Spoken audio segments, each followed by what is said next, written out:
Today's speaker is Dr. Graham Scott. Graham is currently the Senior Director of Clinical Pharmacology at Certara. He has more than 30 years of experience in the pharmaceutical industry and has interacted with all major health regulatory authorities, having led and overseen multiple filings. Prior to coming to Certara, Graham most recently led Takeda's European Clinical Pharmacology team. He earned his PhD in drug metabolism from the University of Strathclyde. Graham, welcome to today's event. I'll now turn it over to him to begin the presentation. Thanks very much, Suzanne, and thanks everyone for joining. Really appreciate you taking the time today, and I hope that you'll find this of some interest.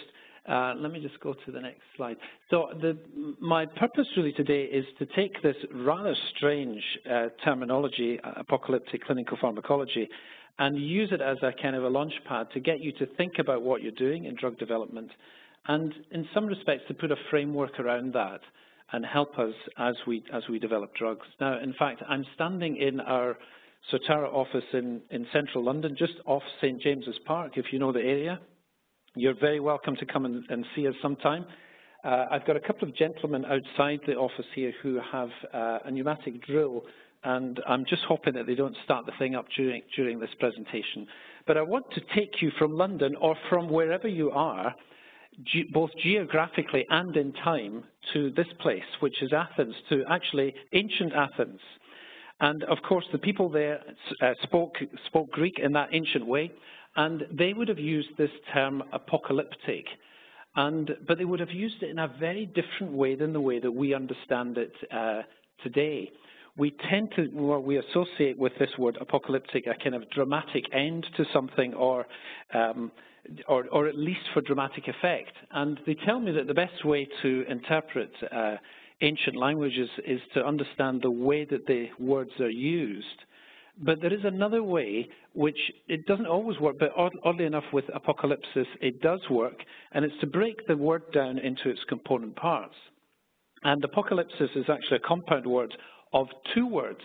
The first is apo, which you probably come across in your work, and apo literally means away or off.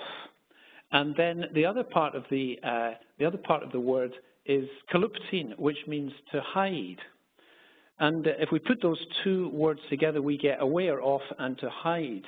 And the idea is it's to remove something that's hidden, or to unveil something, or to reveal something.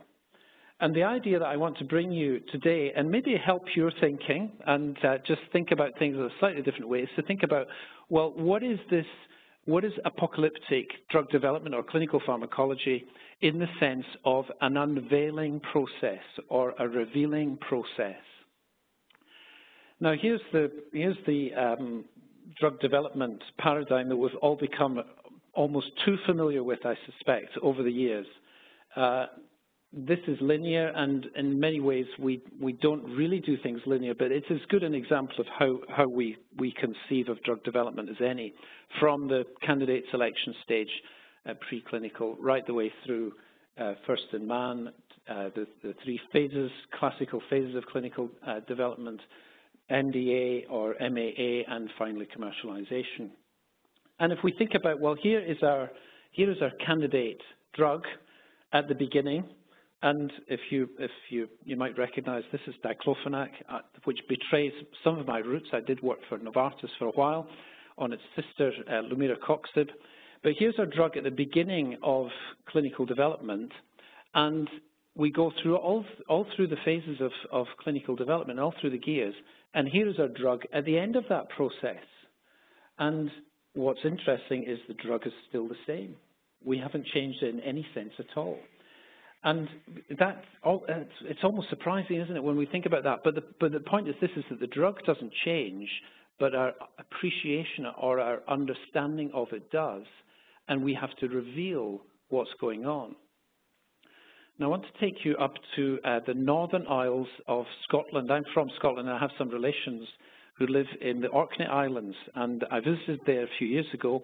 And this is actually the stones of Brodgar, which is in one of those circles just around the corner from Skara Brae, which is one of those ancient sites.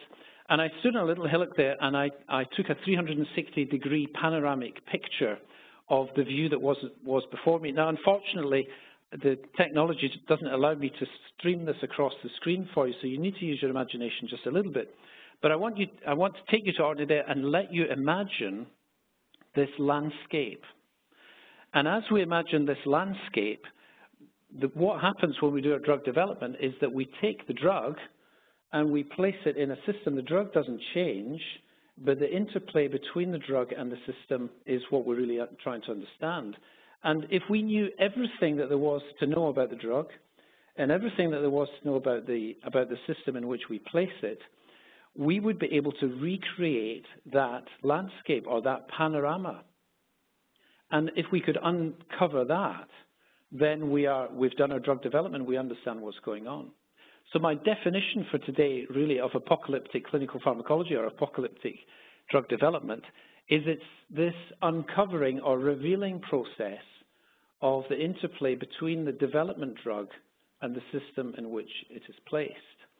And that interaction is fixed by the chemistry, by the organic chemistry, by the 3D structure of the molecule, whether it's small or large,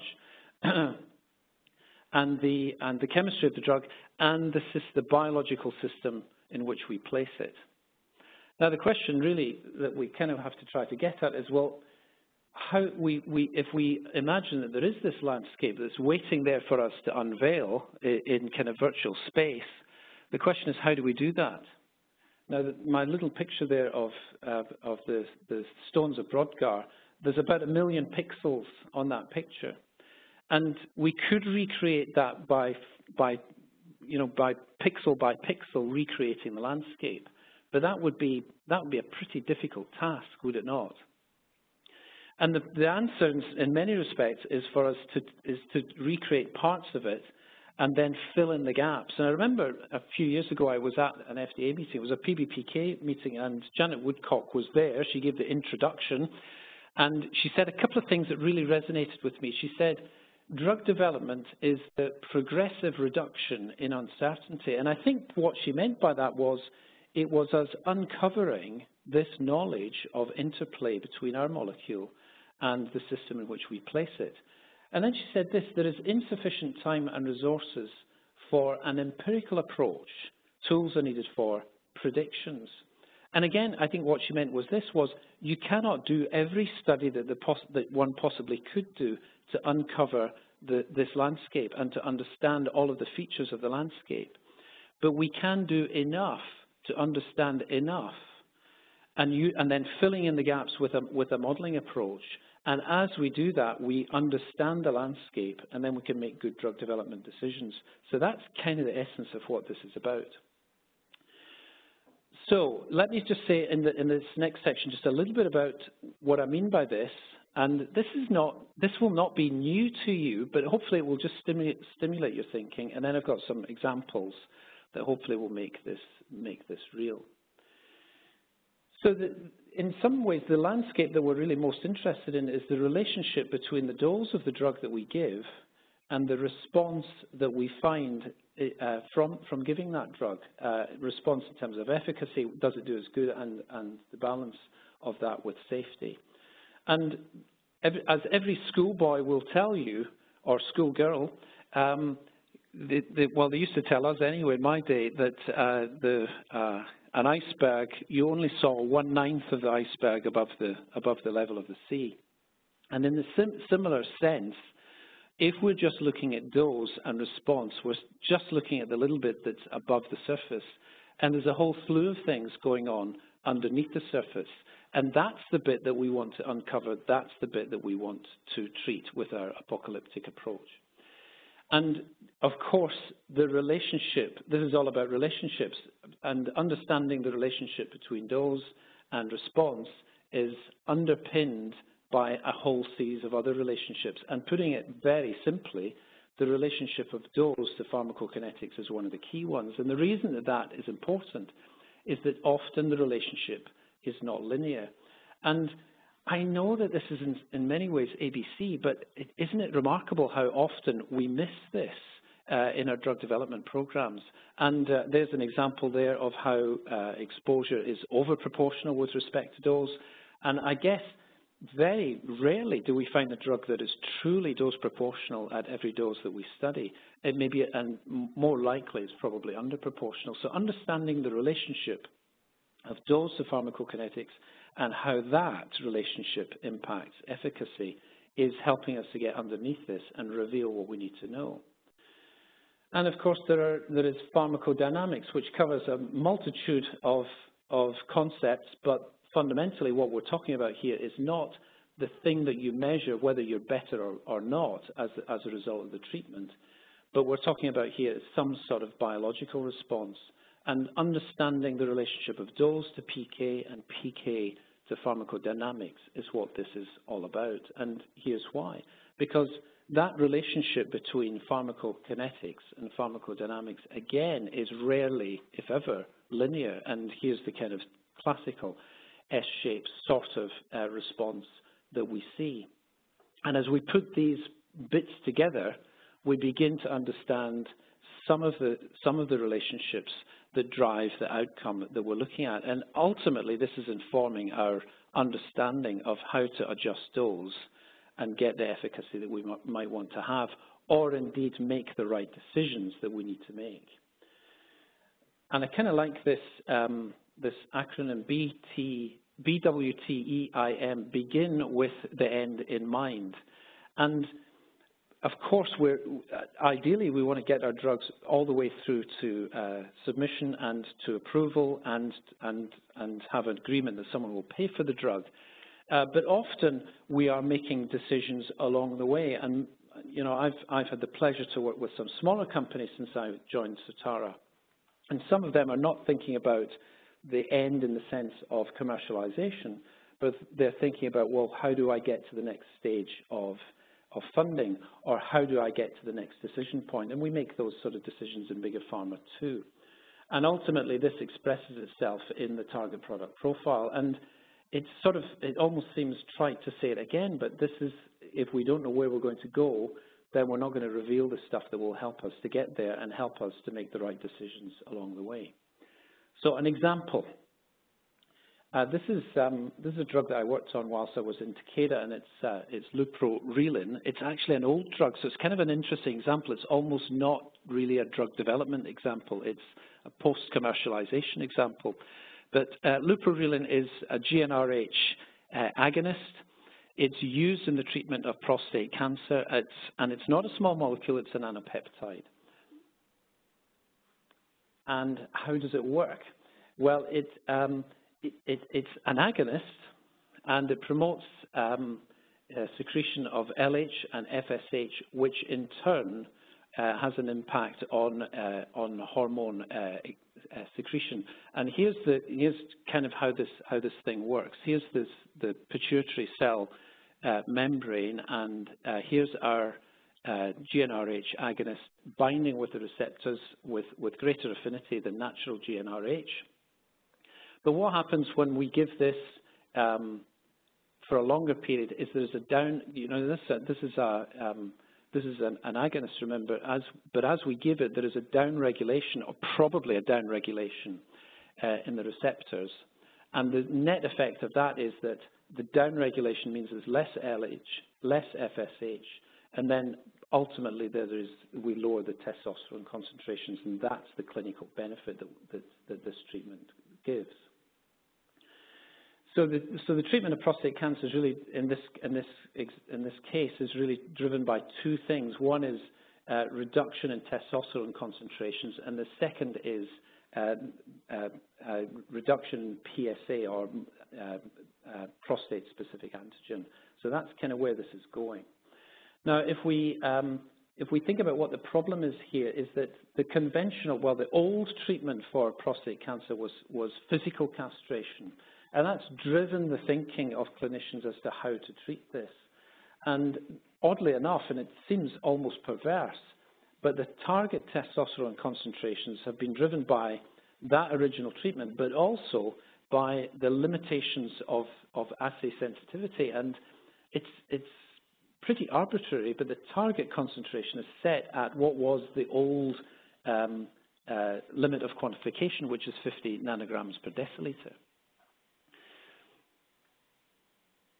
So the question that we were really trying to get at, or trying to uncover using this approach was, well, what is the most appropriate target testosterone concentration? And the reason that we were interested in that is that some people were saying, well, actually, we think that lower is much better, and that the 50 nanograms per deciliter is really not giving not giving us the best efficacy for the drug.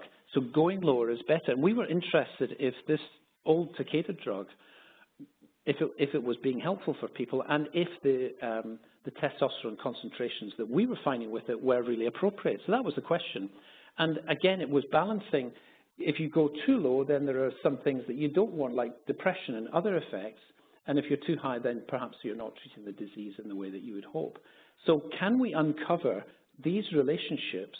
And in uncovering these, can we get at what the right testosterone concentration is for treating prostate cancer? So that's kind of the question.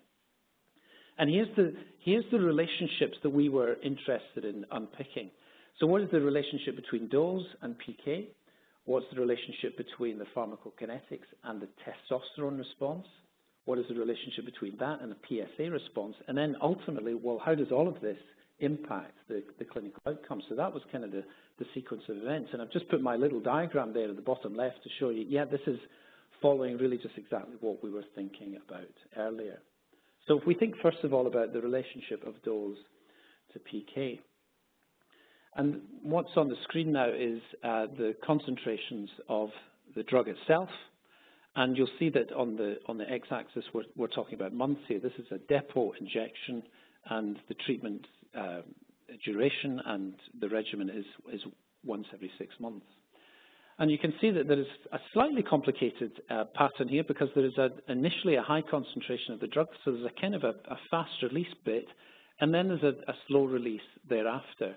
And we applied a model to this, and that's a whole other story that we're not going to go into today, but we applied a model to this, and it described the time course of the concentrations of the drug. So we're able to describe the concentrations of the drug with respect to time. And you'll notice that there are two plots there. We were also able to do so with respect to the dose too. So that relationship was moderately easy to understand and to describe.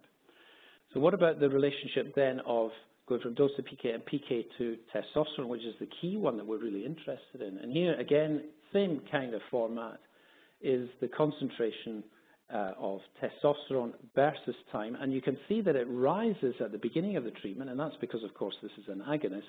And then as we get the downregulation effect, then the testosterone decreases.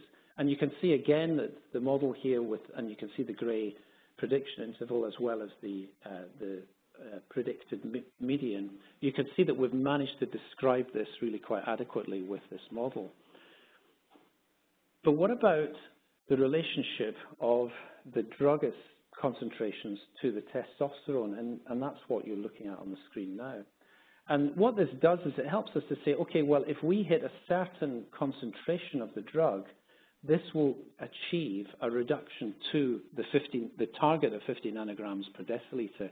And because we've got some variability there, we can say, well, in 95% of the subjects at a particular concentration, target concentration of the drug, we can achieve the 50 nanograms per deciliter of testosterone. So far, so good. We're unpicking this, we're beginning to understand it. So what about now the relationship of testosterone to PSA? And I remember when we were in the middle of doing this, we did consult with a pretty well-known urologist. And I remember he came into our office in London and he said, well, I don't know why you're wasting your time trying to describe the relationship between testosterone and PSA. And we told him, he said, well, I'm not sure if that's such a good idea. Well, we showed him the data, and again, this is just the same sort of chart with the two doses here and the time course of the change in PSA, and you can see that there's a nice reduction. But it was the next slide that caught this guy's attention, and we thought that this was really rather useful. So what we've got here is, this is the relationship of the PSA to testosterone. And it's the S-shaped curve, as we talked about earlier. But what I want you to notice is that there is a point at which, if we reduce the keep reducing the testosterone, there is a point at which there is no significant or no benefit in reducing the PSA. And our urology KOL was incredibly interested and excited when he saw this, because he suddenly realized this, when we understand this relationship, then we can actually start to target, well, what sort of therapy should we use, and what should our goals in that therapy be? And what I've got on the screen now is really just to show you that at probably, at least according to our data and in this particular understanding, at about 13.5 nanograms per deciliter, if we go much lower than that with our drug therapy and reducing testosterone, it looks like we don't really get any benefit in terms of PSA. And that's really quite important that we understand that. Finally, and this is a kind of a work in progress, if you will, but nonetheless, the last component of this relationship that we were interested in is, okay, well, what about, how does this PSA impact outcome? And it's actually quite difficult to get the data for these studies, because they have to be really rather long. And we use the UK CPRD database to try to get some data. And this is the relationship that we have at the moment. And this is somewhat a work in progress, but nonetheless, the point that I want to make to you is that as we decrease the PSA concentration, there is a relationship of that to the survival rate. And it may well be that delta PSA, so it's not that the change in PSA from the treatment probably drives the clinical outcome, but it may well be just the actual PSA concentrations themselves, but we think it's probably the delta PSA. But the point is this, is that as we understand all of these relationships, it informs us and helps us to decide, well, what is the optimum dose that we should select? And I could just go down here. What is the optimum dose that we can select to get the desired efficacy? And it's by understanding what's below the line, as it were, of our iceberg. It's by understanding what these relationships are and describing them in a way that we can simulate them that helps us to do that. Now, back to my definition of apocalyptic drug development, uncovering the interplay between, and I hope that this is beginning to make some sense, between the development drug and the system in which it's placed. Now, if you're observing very carefully, you'll notice that my arrows there, there was an arrow going from the diclofenac to the system. I've actually put an additional arrow there because sometimes the system impacts the drug that we give. And the example I want to give you is, I remember I was asked by a colleague who was writing, well, she actually wasn't writing the clinical trial report, but she was reviewing a clinical trial report for a first-in-man study, single rising dose and multiple rising dose, and a CRO had written the report, and they had said there is high variability in the pharmacokinetics, and she said, I don't really like the fact that they're saying that. Would you have a look at it and tell me what you think? So I had a look at this, and right enough, in each of the cohorts, let's just think about the rising cohorts of, I think there was seven active and three placebo, if I remember correctly. But there was one or two in each of the cohorts, one or two subjects that had 3 or 4 times higher exposure than the rest of the pack, and it was really rather odd. And what we did was we plotted this out, as you can see on the screen now, and this is really just a frequency chart. So on the x-axis there is the AUC, and then we've put the data into buckets, and we get a pattern that looks like this. And when we saw this, we thought, well, this doesn't look like just one distribution of data. It looks like there are 2 things going on here. It's a kind of bimodal distribution. So the question really that we wanted to uncover in this example was, well, what's driving that? And if we understand it, is there anything that we can do about it? That was really what we were really trying to get at. And here's the drug here. Some of this is published, so you can read up about it. But this is it's a PPAR pan agonist, cypolglitazar. it's an ugly-looking brute, in my opinion, but there it is on the screen. And this drug had it was for treating type 2 diabetes. And what we were interested in was, well, what is the disposition of this drug, given the distribution that we've seen on our histogram. And there seems to be, well, there's a multiplicity of routes of metabolism, but simplifying this down for the purposes today, there were really two main routes of metabolism that seemed to be interesting to us. And one was OD-methylation, or OD-ethylation rather, at that central ether that you can see right in the middle of the molecule. And that reaction was catalyzed by CYP2C8. You can so basically chop the molecule in two. And then there's a second route of metabolism that was of interest to us, and it was this.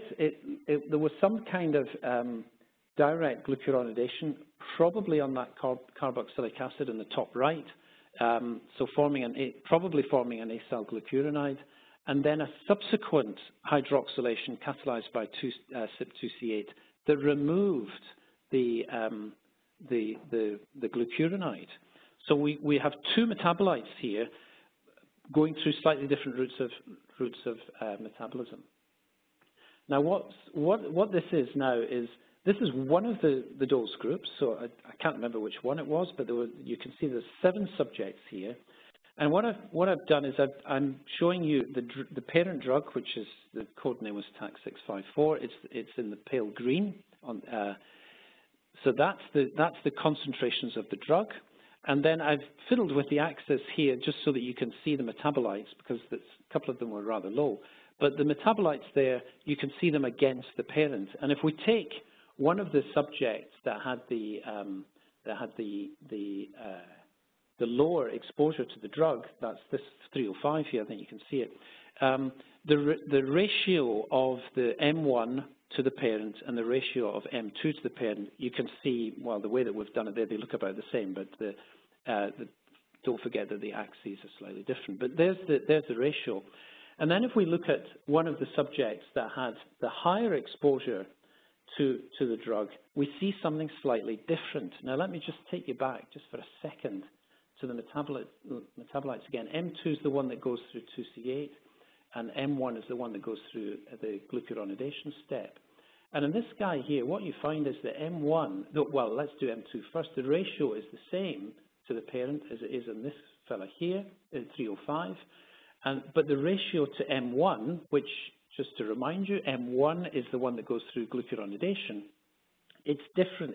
That route of clearance is impaired.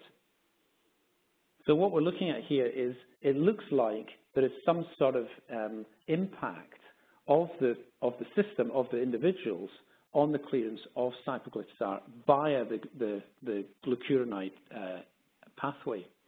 Now, our excellent colleagues in DMPK got out their expressed microsomes for a variety of UGTs and did a very simple experiment and just said to us, well, look, it looks like there's at least 4 UGTs that potentially could clear your drug. And here they are, here 1A1, 1A3, 1A6, and 2B15. So, okay, so we've got, it looks like this is a UGT-driven thing. So what do we do now? How can we understand this? How can we uncover this? How can we get at this? And as we understand it, what can we do about it? So we've got this data in vitro. We looked at the literature and discovered that, and what we did was we were looking for polymorphisms that fitted the pattern that we were seeing. And we discounted, I forget which one, we discounted 1A3, but we added to this, which one was it? We added 1A7. So what we actually did was we managed to track down the volunteers for the original trial, got them to consent to genotyping, and genotyped them for these UGTs. And this is what we found. Now, this doesn't look very exciting, but what's on the screen now is I just took this is an Excel, just a bit of the Excel sheet that we prepared. We dose normalized the AUCs and just ranked them. So at the top there, we've got the subjects with the lower AUCs, or the higher clearance, And at the bottom, we've got the subjects with the higher AUCs and the lower clearance. Okay, so they're just ranked. And then we genotyped them, and we placed different genotypes against these and color-coded them just so that we could see what the pattern looked like. So here's 1A1, and of course 1A1, as you probably know, is involved in bilirubin clearance. So we also looked at bilirubin against this. Didn't see very much, and you can see here that the various genotypes. I think we had star 6, we had in yellow 6, star 6, star 7 in sort of peach, and then star 7 in the orange, and then there was 1, 5, star 5, star 6 in white. And what we're looking for here was a pattern, and we saw none. 1A6 was the next one that we looked at, and again there was no correlation of these genotypes for this UGT versus our ranked subjects by drug clearance. But actually there was some correlation actually between the genotypes. You can see there, particularly at the bottom of the slide. What about 1A7? Again, no particular pattern emerged for 1A7. And I remember sitting in my office thinking, oh, this has been a very expensive effort in discovering what's going on, and we're finding nothing. But I literally pressed the button on 2B15 and got the sequence, and this is what we saw. So really remarkable correlation of the three genotypes for, or SNPs rather, for 2B15 that seem to line up really quite well against the data that we had. So it seems like 2B15 is the drug metabolizing enzyme that is driving this effect that we're seeing in the clearance of the drug. And just to take you back to the histogram that I showed you earlier, there's the bimodal distribution. And when we overlay that with the genotype data, we can see the thing breaks down really rather nicely. And here's if you just split this and look at it in a 3D chart, you can see a little bit more clearly. And okay, we've explained this and we've understood it, but the question is, what do we do about it? Because otherwise it just becomes an interesting academic exercise. And I suppose there were really three things that we could have done with this. One is we could have said, well, okay, this drug has a good enough safety profile that we can give everybody the same dose and it doesn't really much matter, even although some will be exposed to higher concentrations than others. The other two approaches that we could have adopted, one was to titrate and to measure the impact of the drug treatment on HbA1c, on the marker for type 2 diabetes. That was another possibility, but it would mean starting everyone low and then eventually going up higher. And the third one was genotyping and prospectively genotyping and then deciding what the appropriate dose was according to genotype. And in fact, sadly, the drug passed away, shall we say, before we got that far. But nonetheless, the point that really I want to make is that this is an example of how as we understand the interplay of the drug and the system in which it's placed, we're uncovering, using an apocalyptic approach, as it were, we're unveiling those relationships. And as we understand those relationships, we can make better decisions about whether the drug is viable, but also better decisions about what the right dose ought to be. Okay, can you take another example? PBPK modeling. I remember in the early 2000s going up to Sheffield with an old Takeda drug that we had that actually turned out to have, I think it's the record for the biggest DDI in a labeled drug, and I think it was about 180-fold. But that's another story. Anyway, that was then, but this is now, and there's been a remarkable change in the landscape that is before us. And PBPK modeling has done that. And of course, you know that Certara do have a product known as SimSip, and other products are available, may I say. But PBPK modeling is really now, well, it's now in the system. The regulators have got a couple of the guidances there from FDA and EMA on how it ought to be used. And if you read the DDI guidance, you'll see that it's in there. So an example from that field, and the reason that I give this example is that this is another example of the impact of the system on the drug itself. And this is from Ibrutinib, which is for mantle cell lymphoma. It's a Johnson & Johnson drug.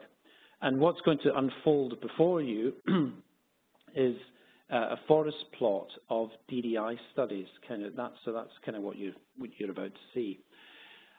So the drug developers on this drug did the conventional, as it was at the time, strong inhibitor of the CYP involved, 3A, and with ketoconazole, and they observed in their clinical trial an elevation of the AUC of 27-fold. So didn't quite match our one in Takeda, but pretty big drug-drug interaction. And then at the other end of the scale, at the bottom there, they co-administered rifampicin, which, as you know, is an inducer of drug metabolizing enzymes, and you can see there was more than a 90% reduction in the AUC of their drugs. So we're talking about perpetrator drugs, the impact of them on Ibrutinib.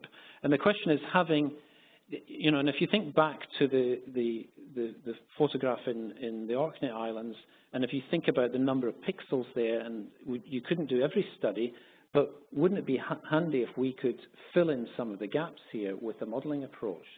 So there's our two data points, if you like. And what the drug developers here did was they uncovered what lay between these two data points. These are the clinical studies, and the first thing that they did was to recover, or to be using the, and I think it was actually SimCyp here, they used the PBPK approach to simulate the drug interaction, and for ketoconazole they got a pretty precise hit there of about 30-fold increase versus the clinical. And don't forget that there's some variability in the clinical data. But they got 30 for the prediction, the simulation, and something very similar for rifampicin. So that builds confidence that the model is describing the system, accurately. So thereafter, what they rather cleverly did, I think, was to fill in, where's my next slide, there it is, was to fill in the gaps here with other perpetrators of drug interactions. And here's erythromycin, which is, as you know, a moderate inhibitor, and diltiazem they chose. And I don't know exactly why they chose all of these drugs, but nonetheless, fluvoxamine and efavirenz, which is a weaker, or let's call it a moderate inducer. Now, the point there is that in the purple are all simulations. No clinical trials were done. And what is really rather nice about this is that these studies are then ultimately being accepted by regulators and expressed in the SMPC, or the product information. And there's a growing list of development drugs that have adopted this kind of approach. And I think for me what's exciting about this is that it means that we are able to provide more information and do less and spend less money to generate that information. And a personal comment here, I think the price of drugs is becoming so high that society really can't afford them. So the more that we can use these kind of approaches to reduce the cost of developing drugs, surely this is a good thing, and it's really rather exciting to see this happening in our day. And perhaps as we describe the system that we place our drugs into, the biological system we place our drugs into, as we describe that better, then we'll not just be looking at drug disposition, but we'll be looking at drug response. And as I'm sure you're aware that there are programs in this company and in others that are looking at that very subject. So that's my three examples. I hope that you're still doing okay. I'm talking to a plant in my office, actually, in London. There's no one else in this room. But I'm going to wrap this up with just a little bit of thinking about what we can change as we do our drug development. What are the levers that we can pull? So back to, there's my, you're going to be getting bored with this, but there's my definition of apocalyptic clinical pharmacology, uncovering the interplay between the drug and the system. And that's the top line there that we're really interested in getting at what's underneath there. But what are the levers that we pull? And I remember one of my colleagues once saying, it's all about the dose. And the reason that he said that is because we can't change the drug. The drug is the same at the start of our development process as it is at the end. There are very few levers that we can pull as we do our drug development. And our objective here is really just to understand what's going on, and then to pull the levers enough that we optimize the system, and then we make a decision: is this drug worth developing, or is this drug going to compete in the market? So what's the first lever that we pull? Well, they're all related to dose, you'll notice, but the question is, well, what's the best dose? And if we describe the landscape adequately, we will be able to get an answer to that. And, you know, I find it quite strange that this is kind of simple, and yet companies still don't do it. And I sat in a meeting just 2 weeks ago, and a very nice guy said, this is how we're going to do our phase 2 trial. And there was no thinking about the relationship of dose to response. There was no thinking about relationship of dose and to PK and to PD. It just wasn't there. So uncovering this, what is the best dose? Secondly, and it's very much related to this, well, what is the best dose, but what is the best frequency of dosing? How often should we give the thing? And I've given you an example. It was given once every 6 months. Perhaps you usually would try to do it once a day, but not necessarily. But what is the frequency of dosing that we have to give? As we understand the relationships, we can optimize not only the dose, but the frequency of the dose. And those are kind of on the drug side. But on the other side of that is the kind of the system side, if you like. So what are the circumstances, or what is the best dose under specific circumstances in which our system might be placed? Now, what do I mean by that?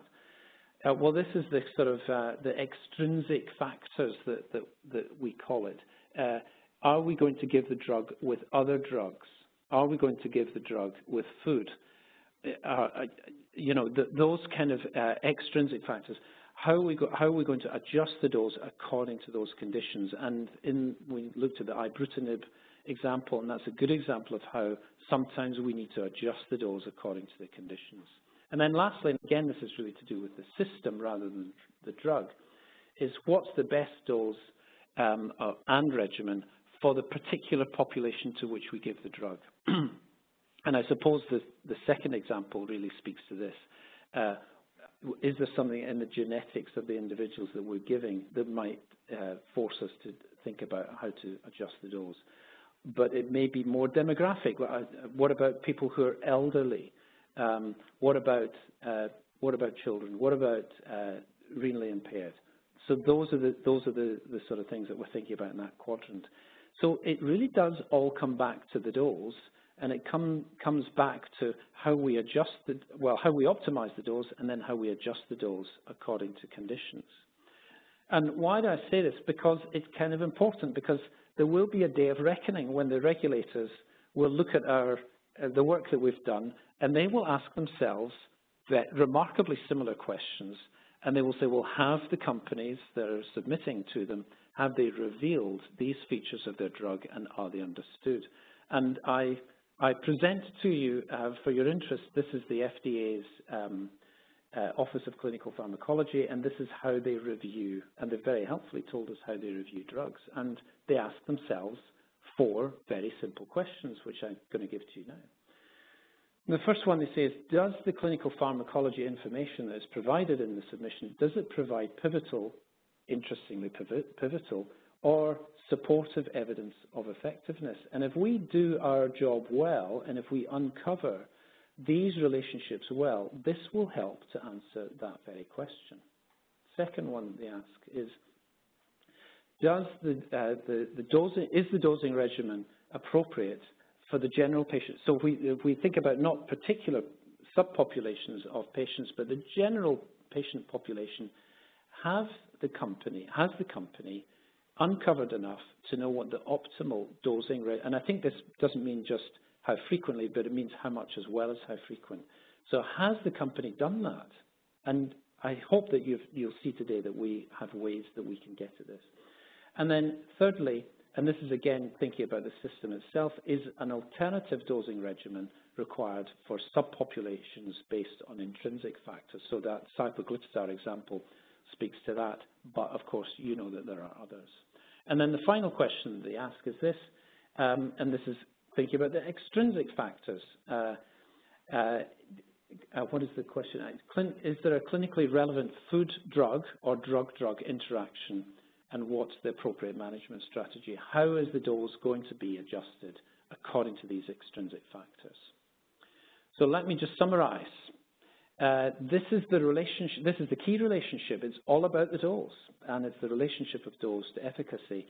But there is a bit underneath that. That is the bit that apocalyptic approaches will help us with, because they unveil the bit underneath the dose versus efficacy picture. So there is apocalyptic clinical pharmacology. I hope it's been of some interest to you today, and helping you to think slightly differently and have a framework for how you will do your drug development in the future. And with that, Suzanne, I think I'm handing back to you for questions. Is that right? That's right. Graham, thank you so much for this excellent presentation. We are inviting our audience now to submit their questions to Graham. You can just put them in the chat box.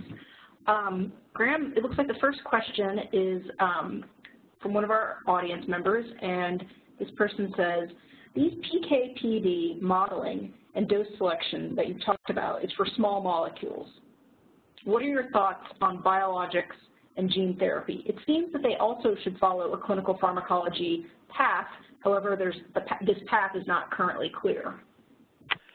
Yeah, and you know, let's be honest. I'm a small molecule guy, which kind of ages me a bit. But I think it's a great question, because we've become very accustomed to understanding, I think, disposition of small molecules. You know, that's for sure, and it's very well understood. I think for large molecules, it's a lot better understood, and I think there are actually pathways now. But for something like gene therapy, what do we do?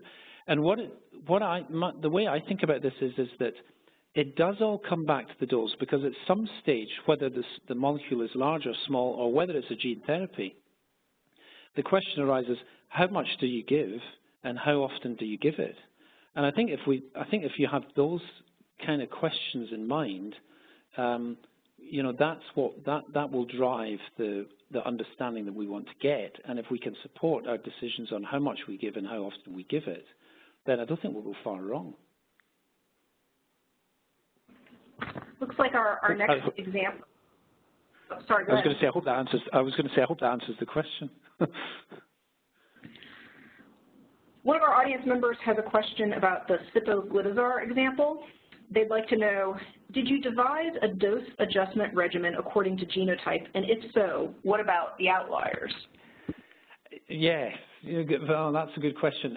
Let me just, I wonder if I could go back and just show you. Can I go back, Suzanne, back? Yeah, I can. I wanted to show you one of these guys here. I don't know if you can see that, but there was this intriguing outlier here that you can see on the screen. Can you see it? It's the star 1, star 2, the red one at the right-hand side. So we did have some outliers, and I have to say that you kind of live and learn. And at the time, I was so excited about what we had been able to show here that we thought, well, yeah, if we can genotype these guys, then we've solved the problem. But we hadn't, because there were some of these guys. Now, as I said during the presentation, this drug didn't get much further than this.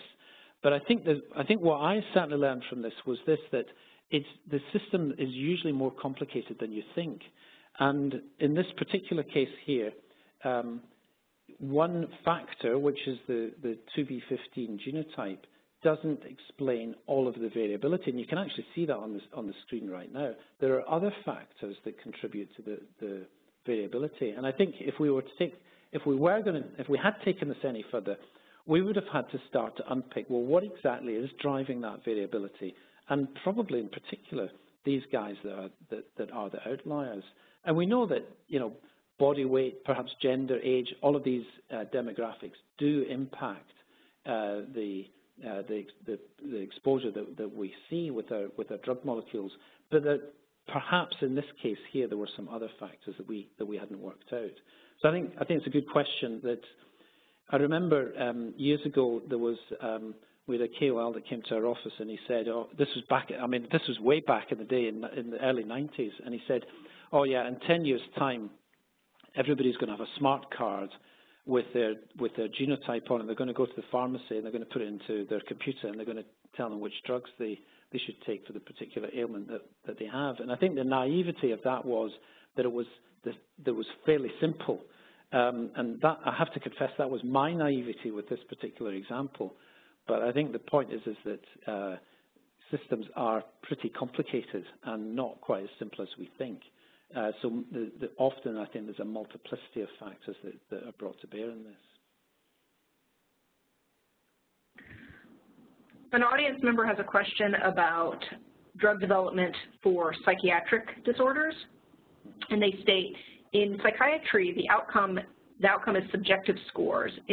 For this therapeutic area, how helpful are exposure response or PK/PD analysis to supporting dose selection? Yeah, and I think that's another very good question. CNS drugs are difficult, and I spent some time working on CNS drugs in Takeda, and it's receptor binding assays and using imaging approaches are helpful because you can show, well, the drug gets to the target, the drug interacts with the target, and that is a measurable thing in a displacement study. So those are useful, but I think they always leave the question, well, how much of that displacement, how much of that interaction with the target do you need? And there isn't really an easy answer to that. You kind of got to go out and do the study. And the studies are long, and the studies are complicated, and the endpoints are difficult. And I think for CNS drugs, it's the nature of the beast, at least on current technology. So one has a question about the Ibrutinib example. This is an example of an extreme drug-drug interaction case. Most drugs don't have such a profile. Can this approach be used for drugs that have interactions of a smaller magnitude? Yes, okay. And yeah, that's a good point. Ibrutinib is at one end of the extreme. The way that I think about PBPK in drug development is I think of it in two ways. One is it can help to reduce the number of studies that are required at a regulatory stage, and that can be just showing, okay, we don't think there's going to be an interaction, but we think that there's going to be co-treatment, co-medication with this other, whether it's a substrate or a perpetrator. So we're going to do the simulation in the PBPK model to show that there is no interaction, and use that at that kind of regulatory stage. But I think there's also in the drug development stage, it's really useful. I'm working with a company at the moment who have some transporter issues with their drug, and interestingly, they've elected, before they've got to POC, before they've done a phase 2 trial, they've elected to do, I think they've done 3 DDI studies, and I don't think that's a great idea. I think the other way that PBPK can be used is to say, okay, how can we use this to understand the DDI risk at an early stage in development, and then streamline our clinical development plan. So let's not do a whole lot of really quite expensive DDI studies just so that we can co-medicate with other drugs let's say in a phase 2 trial. But let's actually work on decreasing the risk with this approach. And I think that's a really useful approach. I think the other thing that I would say is it's another way of de-risking things. If you develop a model early on and you say, oh, it looks like there's going to be a DDI of 10-fold, you probably want to do that clinical trial earlier. But if you simulate the DDI and you find, oh, well, it doesn't look like there's going to be much of an interaction, then I think that's a green light for you to keep going. So I think it depends on which stage in development you're at, what you'll get out of that technology. Graham, this looks to be our last question from the audience. What, in your opinion, are the key things that we should look to uncover at the proof of concept stage in clinical development? Right, okay. Big question, actually. We talked about the relationship of dose to PK and PK to PD, and you know, that in some ways that's obvious that uncovering that information is important. For me, at the POC stage, often it's difficult to measure to have the clinical outcome measurement at that stage because the trials are relatively short or small. But it seems to me that what is important to do is to say, right, what are we going to measure? And can we justify that? So it might be some sort of response measurement, some sort of PD response measurement. What are we going to measure? And how much change in that measurement do we need to see to give us confidence that the drug is doing what we want it to do, and it's worth investing in more? And I think that's the key question that at that stage in development needs to be addressed. So uncovering that and thinking about that and justifying that, I think leads to at least a thoughtful POC study. Thanks so much, Graham. Before concluding the webinar, we have a few short